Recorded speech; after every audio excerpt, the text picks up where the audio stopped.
अरे तुम्हारे बाप का पैसा है कि लैपटॉप फ्री, महिलाओं के लिए 1000 रुपए 2000 रुपए फ्री, बिजली फ्री, पानी फ्री, फलाना फ्री। अरे हमारे टैक्स से जाता है यार, ऐसे थोड़ी दे सकती हो आप। और अगर दम है तो 2% अपना कंट्रीब्यूशन डालो ना, तब पता लगेगा, झाग निकल जाएगा मुंह से, पेंट गीली हो जाएगी। बाटे पड़े हुए। अरे काम दिखाओ, उससे वोट मांगो। हमने ये विकास किया है, हमने स्कूल बनवाए, कॉलेज बनवाई, यूनिवर्सिटी बनवाई, हॉस्पिटल बनवाई, इंफ्रास्ट्रक्चर बनवाया, रोड्स बनवाई, हम इन्वेस्टमेंट लेके आए, हमने रोजगार दिया या देंगे। इस बात के ऊपर वोट मांगो तो समझ में आता है।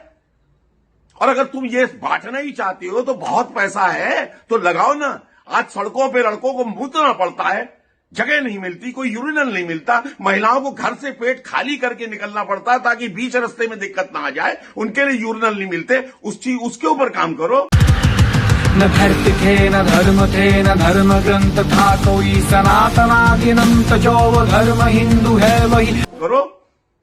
तमाशा बना रखा है ये सब आप लोग, पूरे सारे लोग, ये सब कोई आप लोग बताना चाहता हूं माय डियर फ्रेंड्स, ये सब पार्टियां नहीं है, ये सब घरेलू व्यापार चला रहे हैं, दुकानें चला रहे हैं अपनी। पार्टी केवल एक है, बीजेपी जी, अगर पार्टी का नाम लेती है। बाकी आप इन सबका इतिहास तो देखिए। ठाकरे का बेटा, शरद पवार की बेटी, फारूक अब्दुल्ला का बेटा, प्रकाश सिंह बादल का बेटा, चौटाला का बेटा, भजन लाल का बेटा, शीला दीक्षित का बेटा, सोनिया गांधी का बेटा, मायावती का भतीजा, मुलायम सिंह का बेटा, अजीत सिंह का बेटा, रामविलास पासवान का बेटा, लालू प्रसाद यादव का बेटा, बीजू पटनायक का बेटा, ममता बनर्जी का भतीजा, स्टालिन का बेटा, देवगौड़ा का बेटा और चंद्रबाबू नायडू का बेटा। ये सब बेटा बेटी करके प्राइवेट लिमिटेड कंपनी चला रहे हैं, देश नहीं चला रहे हैं। देश चल ही नहीं सकता, इन्हें सिर्फ अपना बस। क्योंकि जो धंधे में यही होता है, देश जाए भाड़ में, देश को बाद में देखेंगे।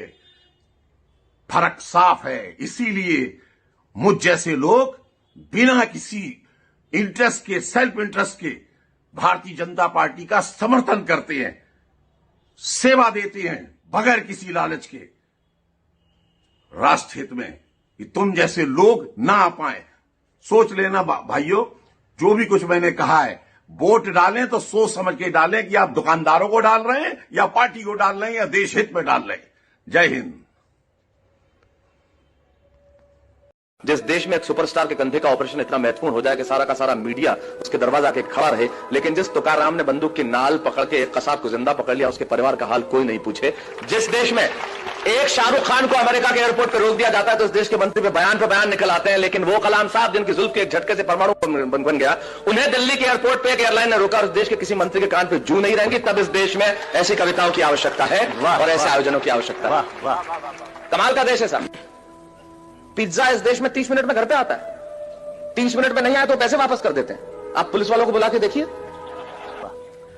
झंडा ऊंचा रहे हमारा। मैं पहले भी आया था, तब मैंने एक बात कही थी कि ये नाम आपका बहुत अच्छा है कि झंडा ऊंचा रहे हमारा, लेकिन मैं इसमें सिर्फ एक परिवर्तन चाहता हूं कि इसे आप रहे नहीं कहें, सिर्फ इतना सा कहें कि झंडा ऊंचा है हमारा। इसमें रहे की आवश्यकता नहीं है, क्योंकि हमारा झंडा तो हमेशा सदैव ऊंचा है। मैं सिर्फ 4 पंक्तियां आपके इस अभियान को समर्पित करते हुए सुनाना चाहता हूं, फिर जैसा आप कहेंगे कर दूंगा। पूरी दुनिया में जितने देश हुए, जितने लोग हुए, भारत पे हमला करने में किसी ने कसर नहीं छोड़ी। किसी ने बंदूकों से किया, किसी ने गोलियों से किया, किसी ने बातों से किया, लेकिन हमला सभी ने किया और हम सारे हमले स्वीकार करते रहे।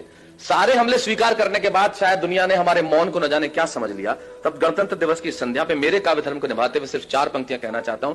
हिंदुस्तान सारी दुनिया से क्या कहता है, सुने मेरी बात। इस अवसर पे शायद इससे श्रेष्ठ नहीं कह सकता। बैरागीदा, अशोक जी ध्यान चाहूंगा। इस अवसर पे यही कह सकता हूं, पूरी दुनिया को हिंदुस्तान की ओर से एक संदेश के सच है, इरादे हमारे विध्वंसक नहीं है। सच है, इरादे हमारे विध्वंसक नहीं है और अकारण युद्ध के हम भी प्रशंसक नहीं है। सच है, इरादे हमारे, हिंदुस्तान सारी दुनिया से कहता है कि सच है, इरादे हमारे विध्वंसक नहीं है, अकारण युद्ध के हम भी प्रशंसक नहीं है। अहिंसा के पुजारी हैं हम, लेकिन सुन ले दुनिया, अहिंसक हैं हम, नपुंसक नहीं है। वाह वाह वाह वाह।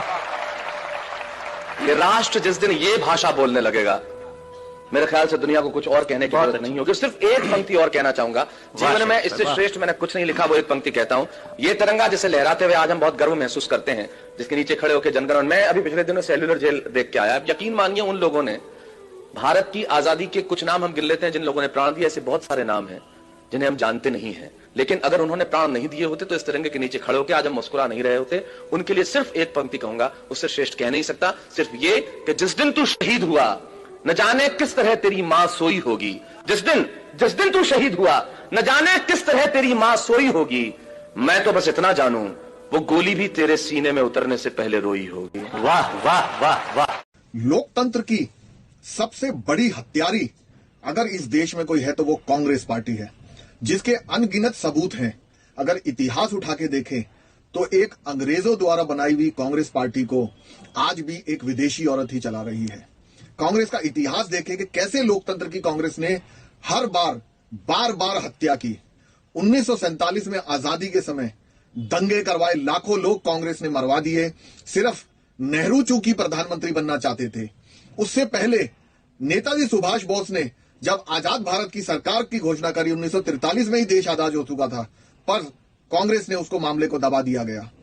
सरदार पटेल, जिनको पूर्ण बहुमत मिला था प्रधानमंत्री बनने का, देश का पहला प्रधानमंत्री बनने का, पर नेहरू ने उसके बाद लोकतंत्र की हत्या करी और अवैध तरीके से नेहरू देश के पहले प्रधानमंत्री बने, जबकि असली हक, असली वोट सिर्फ और सिर्फ सरदार पटेल को मिला था। लाल बहादुर शास्त्री जी की जो हत्या हुई उस पे आज भी रहस्य है।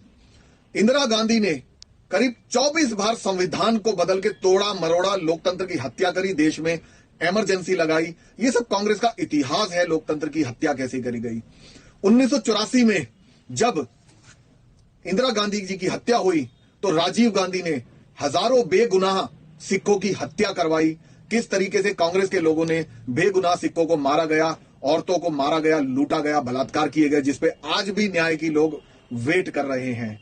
माधव गोडबोले जो देश के पूर्व गृह सचिव थे, उन्होंने भी एक किताब लिखी, Indira Gandhi an era of constitutional dictatorship. ये वो किताब है।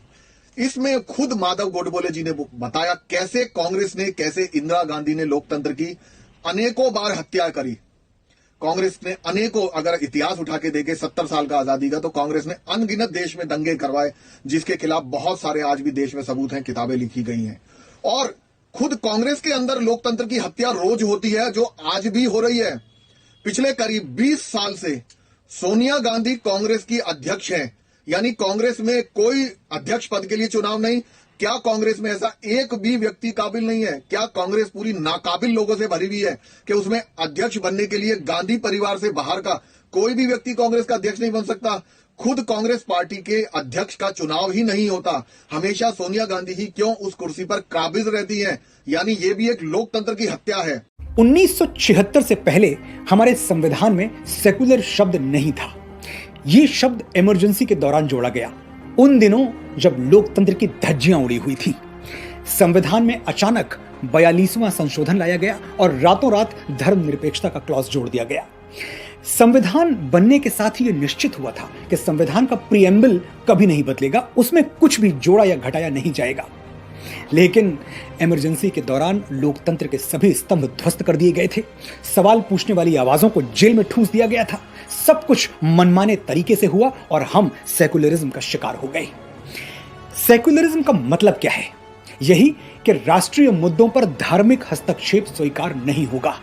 जब हमारी संसद शुरू से धार्मिक हस्तक्षेप से मुक्त रही है तो हमारे संविधान में सेकुलर शब्द जोड़ने की जरूरत क्यों पड़ गई? और सेकुलर का अर्थ हमें धर्मनिरपेक्ष क्यों बता दिया गया, जबकि इसका वास्तविक अर्थ है पंथ निरपेक्ष? एक चीज उस दिन तय कर ली थी कि हमारी सरकार प्रधानमंत्री मोदी जी के सबका साथ सबके विकास के मंत्र को अंगीकार करते हुए कार्य करेगी। हमने विकास की योजनाओं को सबको दिया, योजनाओं का लाभ सबको दिया, विकास सबका किया, लेकिन तुष्टीकरण किसी का नहीं किया। और अगर कोई इसे हमारी कमजोरी मानता है तो ये कमजोरी हमेशा हमारे साथ रहेगी, क्योंकि राष्ट्रवाद हम सबका संस्कार है। अपने इस राष्ट्रवाद के मुद्दे से हम लोग कभी भी विचलित नहीं होंगे। दूसरा, कोई भारत विरोधी तत्व और कोई हिंदू विरोधी तत्व कैसे स्वीकार कर लेगा मोदी जी को और योगी जी को?